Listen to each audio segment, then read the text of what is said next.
Gracias, Sir Ronald Cohen, José María Álvarez Payete, Gonzalo Gortázar. Es un auténtico lujazo haber podido celebrar esta mesa redonda con vosotros. Han sido 8 años de viaje en Ship2B, con Clara, con Maite, ya somos 30 personas, lo estábamos escuchando todos. Es un momento para nosotros muy importante porque el impacto, o tal como hemos vivido nosotros el viaje, el impacto ha tenido como diferentes fases. Recordamos hace 6 o 7, 8 años, cuando íbamos explicando esto, más o menos, no tan bien como Sir Ronald Cohen, pero lo explicábamos y la verdad es que no nos hacía mucho caso.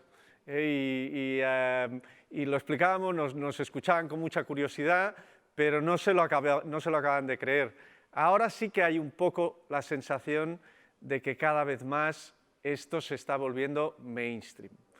De todas maneras, acabamos ese viaje que os decía al principio de estas 3 mesas redondas, y os decía, os voy a hacer unas preguntas y me gustaría que os las respondierais a vosotros mismos. ¿Os los creéis? A todos los que habéis escuchado en las 3 mesas redondas, ¿os los creéis de verdad? ¿Creéis que esto va en serio? ¿Creéis que aún hay mucho washing?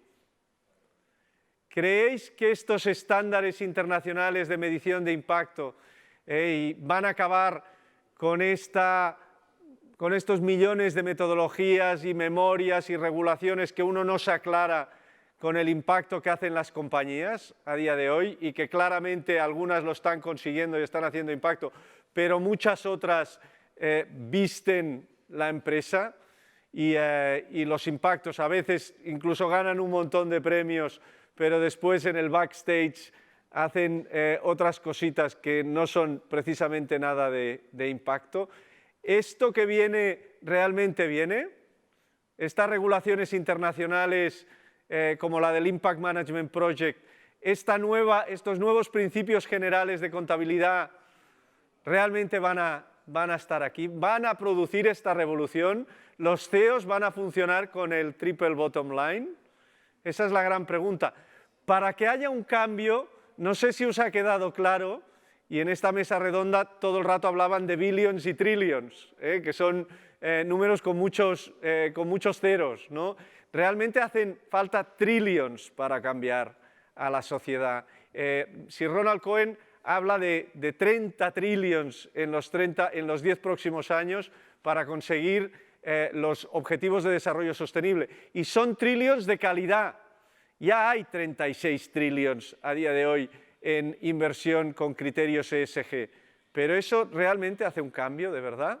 Necesitamos trillions de los buenos, trillions de grandes empresas, de emprendedores exitosos del mundo de la inversión que verdaderamente se concentren en los problemas de verdad. Y ahí el cambio lo tiene que hacer todo el mundo. Hemos sido un poco criticados en Ship2B de esta semana de dar voz a determinadas corporaciones, determinados inversores que en algunas ocasiones se les ha cuestionado en temas de impacto. Pero nosotros estamos profundamente convencidos que el cambio lo hacemos todos. El cambio lo hacen las startups pioneras, innovadoras, las sistémicas, las startuperas de ayer. El cambio lo hacen grandes empresas como Tesla o como Patagonia, pero el cambio también lo hacen empresas tradicionales como Telefónica, como CaixaBank. El cambio lo hacen también fondos de impacto pioneros que están abriendo el camino, pero el fondo también lo hacen las grandes gestoras. Mañana tenemos un diálogo estupendo entre BlackRock y Goldman Sachs. Realmente es real impact o impact washing. ¿Es de verdad lo que estáis diciendo que vais a hacer? Porque el cambio lo tenemos que hacer todo. Y el cambio también lo hacen las petroleras, que se están transformando, y algunas de manera muy acelerada y algunas con mucho mérito. Y ahí mueven trillions. Y esos trillions son los que tienen que hacer que las cosas cambien de verdad. Cerramos hoy con un ponente de súper lujo. Tenemos la oportunidad de tener una conversación con el CEO global de Grant Thornton. Grant Thornton es una de las grandes entidades de asesoramiento financiero que existen en el mundo. Peter Bodin es un ferviente creyente del mundo del impacto y tenemos la oportunidad de tener una conversación con él para hacer el cierre de hoy. Adelante con Peter Bodin.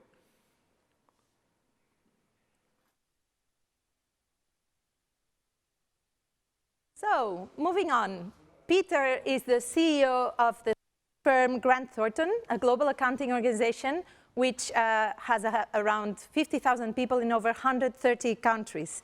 Peter works at Grant Thornton since 2003, and since 2018 he became the chair of Impact 2030, a private sector coalition which aims to direct the collective skills, experience and passion of corporate volunteers to help the United Nations achieve the Sustainable Development Goals and the 2030 Agenda. Peter, welcome to the VII S2B Impact Forum 2020. Thank you so much for being with us. Thank you.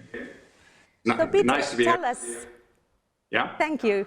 So Peter, tell us, when did Grant Thornton decide to incorporate sustainability into its overall strategy? You know, 2 years ago, I became the global CEO of the Grant Thornton International Network. And sustainability in Grant Thornton had developed over time. And it's always have been really important for a professional service firm to be sustainable, to think about what kind of clients are we working for, what kind of services are we providing for our clients, and how do we care for our people? How do we develop our people? A culture is a part of that, you know, how to build a sustainable culture in an organization. And thirdly, the role we play in the community and in the society with all the stakeholders that we every day is engaging with. And a couple of years ago, the firms really started to embed sustainability into their strategy. So we saw that coming from all over the world into the plans of the firms. The clients also start to ask us for support and helping out. How can they change their business to be more sustainable? So it came from that, but also from our people. You know, people have a strong passion for sustainability and a strong demand for what role are we going to play as an organization to make that difference in the society. So we decided to just put this sustainability into the last two large conference that we have with leaders from all over the world, both 2018 and 19 actually, and really develop that as a part of the core strategy of the Grant Thornton network. Both pressure in a way or motivations from the market and the internal talent. And when you're helping all these different firms with their sustainability strategies and effort, what are the differences that you see in the way they are trying to incorporate sustainability and impact? How is the private sector approaching this? I see you know, two ways, and of course sustainability is the biggest external force for business today, and it's coming up. You know, I have the privilege to before the pandemic to travel around the world, and I've been to like 60-70 countries in the world, and sustainability comes up everywhere. Everyone wants to talk about that. That is different, but it's of course because the world is facing such a huge challenges. And the private sector is expected, and I think has a responsibility to provide solutions and leadership in this situation. And no, it's not about just doing good anymore. It's about being competitive and take advantage of the opportunities out there to the role you play with all your stakeholders. And what I see successful businesses are doing today, they not just talk about this, or they just really define what sustainability means for their business, and really build their strategy around that and align almost everything in their organization around what that definition of sustainability in their organizations. And it's of course completely different if you're running a professional service firm as I do, or if you have a manufacturing companies that have operations all over the world. It's a completely different way to define that. But I think as a successful organization, you do that. On the other hand, I also see a lot of, I would say, people out there that have not really understood how to do this. And they are really, it's still a lot of resistance. But I think if you just look at how the pandemic have helped out here, because it have been really clear that companies that have not been sustainable in their delivering model have been really struggling in the crisis. So hopefully this last half year really have been helpful really to put what does it mean to be sustainable in your organization on the agenda. Mm-hmm. Fantastic. And so not only with your work at Grant Thornton, but you're also leading the board of directors of this initiative, Impact 2030. Can you tell us a little bit more about that? What are you doing there and how are you trying to contribute to the Agenda 2030? Yeah, so that organization was funded by a couple of individuals that really wanted to put the employee engagement in the private sector and really put that energy from the employees into how they can support and develop the United Nations Sustainable Development Goals. So that was really the start of that. And be part of that have given me and Grant Thornton a fantastic opportunity over the years now to really, like a platform to engage with different stakeholders in this area, from politicians around the world to people in the United Nations, the corporate sector, from large global companies to smaller mid-sized businesses that share this passion. And it have given us I think an opportunity to influence on the business side and lead and have conversations around what sustainability means for the business side. I have had the privilege all over the world to be a part of speaking events like this and other things, and just having that platform in the background to work with that have been enormously helpful.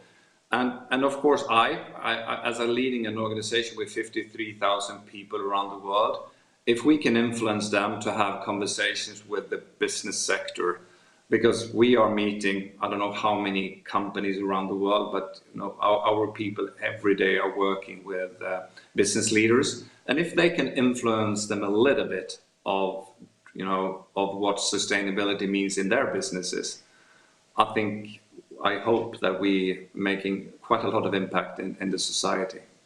Mm-hmm. So one last question. You were mentioning before the risk of greenwashing in a way, right? And that everybody's talking about it, but you also have to walk the talk. And in that sense, we have seen the emergence of promising impact measurement and impact management devices lately. And this is really important. So how are you working with that? How are you framing practices to underpin impact performance that would contribute to sustainable development goals at Grant Thornton? Yeah, and as you say, it's a lot of initiatives that are out there, and I think it's coming in so many different ways. I can't really keep track on how much that is going on, but I think this development is really positive. But it needs some kind of standardization and to go in some direction. We see trends of that is happening. At the same time as we see that, we talk about that huge demand from our clients or companies around the world that this is important. That means that we as an organization started developing services to help and support clients and companies in this direction. And we, in a lot of ways, actively engage as an organization in different forums or in different groups to, try to standardize this kind of measurements. It's not easy, but I think it's going in the right direction. Other things that needs to also be standardized is the accounting principles around this and how you do this in different ways. So I think as we're trying to do our part in this, I think every business today really can play a really important part of this going forward. Fantastic. So thank you so much for being here and for the work you're doing. And it was a pleasure meeting you. Thanks. It's the same. And good luck with the conference. Bye. Thank you.